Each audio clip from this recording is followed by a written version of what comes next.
Okay, welcome back to Reviews with Elaine, because I have opinions. And today's opinions will be about A Nameless Witch by A. Lee Martinez. So hilariously, I picked up this book specifically because I'd just been reading something relatively dark, and I was looking for something super light, funny, and quick. And I have been sucking at finding books that fit that brief recently. Every time I think I'm picking up something light and playful, I pick up something not. And sure enough, this is another funny, well-written, deep, thought-provoking, and surprisingly heavy book. A Nameless Witch follows, you guessed it, a witch without a name.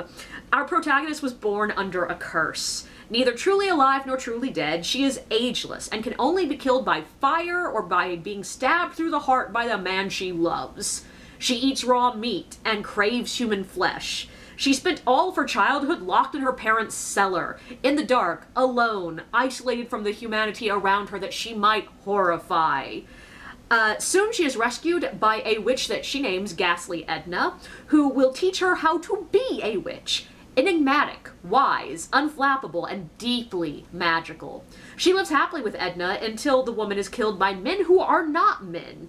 Our witch sets out on a meandering quest of vengeance, with her trusty familiar, a duck named Newt, a troll they meet along the way, her sentient broomstick named Penelope, and eventually a white knight who our witch has very complicated feelings about. Wist of the West is everything a white knight should be. He's good, brave, noble, and pleasant to look at. But does our witch want him as a lover? Or as a snack? As their lives intertwine and the magic sets them up to fight one of the most powerful entities in the world, these complicated feelings will make our witch rethink who and what she is, what her quest is really about, and what it means to be a hero. And if all that sounds really dark and disturbing, no, this is a comedy. It is very funny, it is very light, there's a lot of silliness in this book. Like, honestly, the silliness outweighs the heaviness. It's just there's a lot going on in that silliness. And one of the things I want to talk about the most in this entire review, like looking at it, it's I usually write about 4 pages of these reviews, and this one is like 3.5 pages of themes, so get prepared for that. Like a lot of satire, the comedy in this book is used to slap you in the face with how ridiculous our world, the genre, human minds, and our desires really are.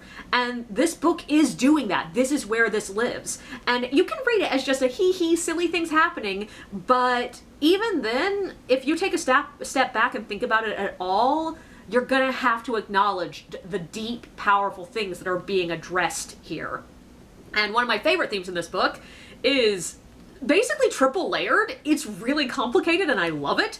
I quickly noticed the theme when I very first started reading, that the remembered and the forgotten woven throughout the story. Like, the very first page, we are already getting jokes about this great evil wizard that cursed our protagonist. What did he do that was so evil? Who knows? It's been forgotten. Who were the people who took him down? I mean, we've almost entirely forgotten them. Even the fact that the curse was there, waiting, looming, has been semi-forgotten. It's all a joke, it's all silly, but underneath that is the undercurrent that, doesn't this sound like the classic epic fantasy adventure setup? Like, isn't this what we portray in a lot of media as the thing that people will never forget? Yeah, everyone forgot. And that is a really interesting starting place. From there it keeps going. There's a lot about who gets remembered, who is forgotten, what we would prefer to be remembered for versus what we are actually remembered for, whether being remembered for one thing is really being remembered at all, who deserves being remembered, what does it mean to live just to be remembered, and how many people who should be remembered aren't. There are about 6 or 7 moments throughout the book where a character, usually the troll, Worm, tells a quick story about someone who is remembered in legend. And most of these stories are incredibly silly, they are incredibly short, they're fun, they're very light. but they're the sort of thing you would never want to be remembered for. Some of these moments actually include arguments where other characters disagree on whether or not the version he's telling is the correct story, and there's at least one moment where it's directly stated that it sort of doesn't matter whether the story is correct, what really happened, whether or not this person is being remembered correctly, because what matters is the story and what you take from it. And that's all great. It's honestly a pretty classic theme, the discussion of who gets remembered and why, and the immortality we get through being remembered, and that drive that humans have to leave a mark on the future and to be remembered is one of the most common themes in fiction, because objectively, it is part of the reason a lot of people write fiction. And it is thoroughly examined, it is deconstructed, and waved before us with a statement of, does it really matter if people are still saying your name 100 years from now? Are you sure that really matters? But then it takes the theme even further. We lean into the idea of who is forgotten. We get a few of the, like, on-the-nose kind of conversations, like this is directly drawing your attention to what we're talking about here, where we discuss, like, the heroes only succeed on the backs of hundreds of people no one will ever remember. And there's this passing moment where one character, who's a very relatively minor character, mentions that that could be good. Like, it is a good thing that the innocent men who die in war are forgotten, because the myth of the hero is itself useful and important. But there's also this moment near the end when our protagonist is thinking and talking even, like there are a couple of these moments, it keeps coming up, about the fact that if they fail to save the world, if their quest completely falls apart, it sort of doesn't matter, because someone else will step up to fight the big evil for them. If they die, the universe will send another questing party, and it's almost inevitable that someone will be the one to stop this. And if they fail, they will be forgotten, but someone else will be remembered as the hero. And that's really drawing your eye to the fact that who is doing these acts are sort of less important than the acts themselves. There's also built into this the fact that, yeah, our witch is literally nameless. Her parents never gave her a name. Edna called her girl or child, and when asked for a name, she actively chooses not to take one.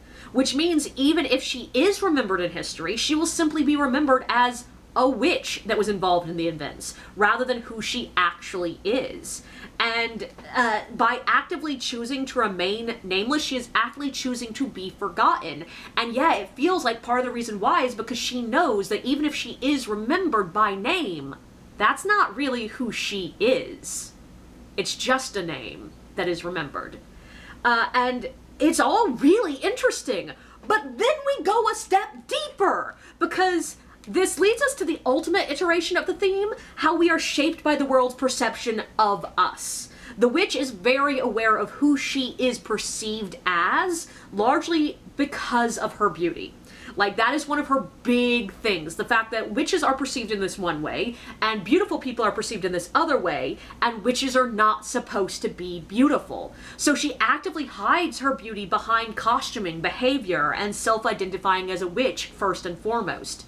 And it's not just in our protagonist. We also see this theme pop up in the way Whist is perceived, because a lot of people just see him as that white knight and don't see beyond that. Like, one of the first interactions that comes up with him is our witch meets him and then later is talking to one of her friends who is a sex worker, and the sex worker Sunrise asks her, what does he look like? Was he incredibly handsome? And the witch's response is, no, but he was pleasant to look at. And there's this sort of disconnect of like, oh, white knights are supposed to be stunningly beautiful, but he's pleasant to look at, which is different.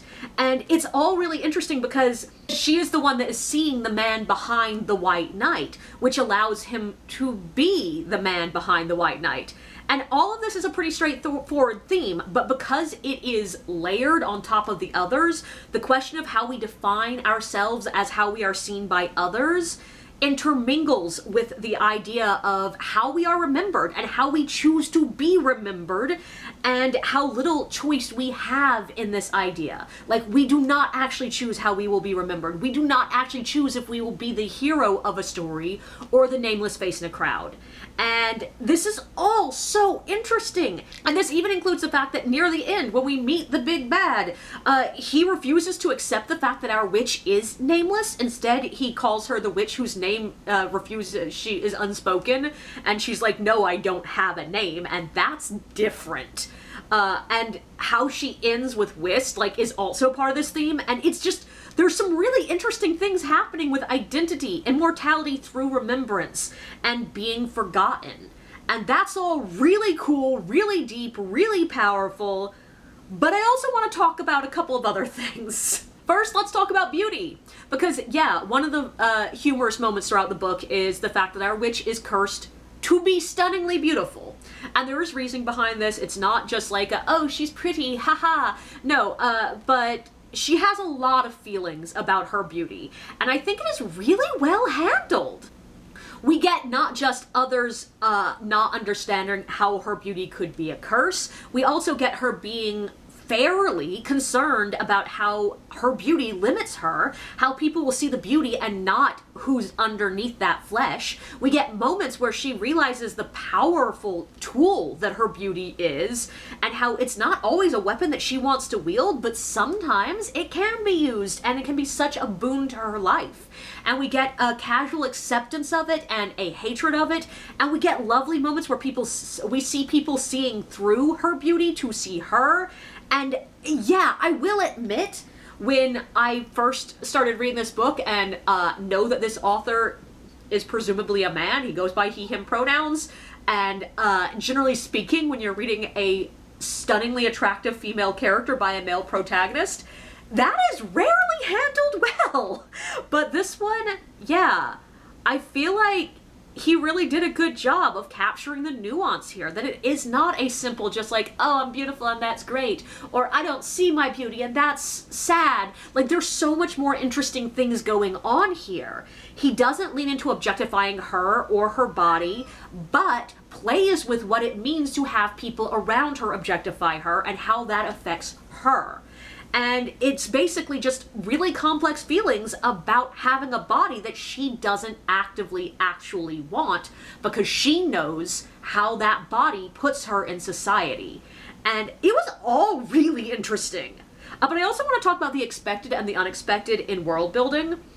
So a lot of this world is very much what I think of as classic, this is basic bitch fantasy kind of fantasy. Like, there's something vaguely D&D coded about it. It's sort of medieval Europe, but not really. There are witches, trolls, demons, sorcerers, elves, chimera. These are the sort of, like, peoples that bodied every fantasy novel I read as a kid. But every time you settle into that and go, yeah, I get this, this is sort of expected, I know exactly what this fantasy world is, the book would just slap you in the face and say, oh, hell no, you do not know what this fantasy world is. For example, a lot of the races are just not quite what we are traditionally programmed to think of them. Like, trolls are made of disconnected parts. They are sort of like magic Mr. Potato Heads. They can trade out their noses, their eyes, and have their heads come off and be put back on and be perfectly fine. Elves are half-fey idiots with inherent magic, which is wildly uncontrollable and might work or might backfire spectacularly. Like, the ones we meet here are more closely related to the Three Stooges than the elegant, almost ageless beauties of Tolkien. Even the witches are less the classic warty stereotypes as more playing into those tropes. And it's all a lovely subversion, and a lot of it is done just in new ways, in novel, in creative ways that don't just feel like it's going, oh, you expected elves to be tall and beautiful? Well, they're short and stumpy. No, there's more interesting, odd world-building choices here that really do have that beautiful moment of surprise subversion that you really need for satire. I think it's beautifully well done. Now, all that being said, I do want to talk about a couple of things related to the end, which I'm slightly less happy about, or one that I'm slightly less happy about. But one will be completely spoiler-free. Don't worry about it. You can keep watching. I promise you, you will not know what's going on. But the other one, yeah, there are going to be some minor spoilers. I cannot talk about this second element without some spoilers. I will warn you before we get to that moment, so don't worry about it till then. But to start, I wasn't really sold on the climax of this book. There's a magic duel as part of the ending, and it just wasn't as entertaining as I wanted it to be. I wasn't really invested in it. I really liked the concept, but it sort of went on longer than I wanted it to, and it wasn't really doing or bringing anything new to it. And largely it's because, yeah, it's a bit repetitive and too heavily visual, in my opinion. Like, I feel like it would have been fun to watch on a screen, but on the page, I was just like, okay, I get what's happening, there are colors, what next? And I know why it went on as long as it did and why it was written the way that it was. It is hard to capture that sort of everything happening at once but nothing happening, emotive, like just blah kind of magic thing. And it needed to go on as long as it did because we needed the build-up before we got to a big emotional turn. But I just wasn't invested in it, so I didn't really get that build-up, and instead it just sort of felt like, okay, there's like 2 pages here that I sort of want to skip, but that is part of what left me slightly melancholy when I finished this book. And the other part is just the fact that, yeah, this book is very heavily talking about inevitability, the futility of individual endeavor, and, like, yes, you do good, but you will not make a big mark on the universe. And, like, that is a really interesting theme. I think it's really well done. I really like what it's doing. It's just the kind of book that I'm going to be thinking about for a while, but it's just a bit heavier than I expected when I picked it up. But the last thing I want to talk about, and here there be spoilers, I want to talk about a theme that comes in at the end. And the thing is, it is a theme that I know good and damn well was entirely accidental. But it is so prescient, it is just mind-blowing. But yeah, this is where we get into heavy spoilers. I will be talking about not the actual ending of the book, but the setup for the climax. And that is sort of a mystery for a while, so if you don't want to know that, I will not judge you for stopping the review here. Read the book, come back, and you can finish it once you're done. But when we meet the big bad in this book, it turns out he's super powerful and wants to destroy the entire world and replace it with one of his own creation. And our witch is 1,000,000% unimpressed, because he is literally just replacing the old world with a more orderly, boring recreation. And I thought we were going with the classic Wrinkle in Time, perfectly orderly equals evil because lack of free will kind of thing. And no, there is some of that there, but the majority of what's going on here is just, it is so boring and an absolute waste of human power and energy. And the witch has this utterly amazing monologue about how she is overwhelmed by the lack of creativity this fucker has.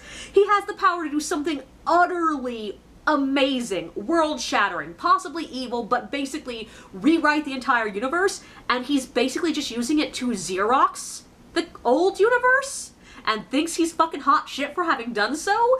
And I was reading this and going, holy fuck! The witch is fighting an AI tech bro. Like, yeah, creation without creativity is boring, it's soulless, it's empty, and a waste of fucking power. Spitting out a shinier, more symmetrical, flawless version of something that already exists is not creativity.